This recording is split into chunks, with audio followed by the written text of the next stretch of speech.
Duhet t'i përmbahemi metodologjisë së shpalljes në kundërshtimin e grupeve të devijuara, ashtu siç i përmbahemi në mësimin e fesë tonë. Duhet t'i përmbahemi metodologjisë së Allahut të lartësuar në kundërshtimin e grupeve të devijuara, ashtu siç i përmbahemi në mësimin e besimit të saktë. Dhe asesi nuk duhet që të gjitha mospajtimet t'i futi me një thes. Mospajtimet janë të ndryshme. Ka mospajtimet që tolerohen brenda rrethit të pjesëtarëve të ehlusunetit.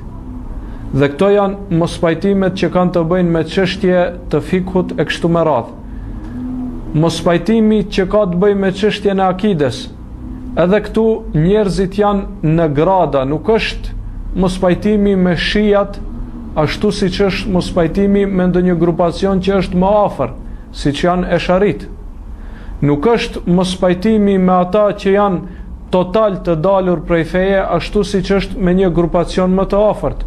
Po ashtu edhe bidatet nuk janë të gjithat njëjta.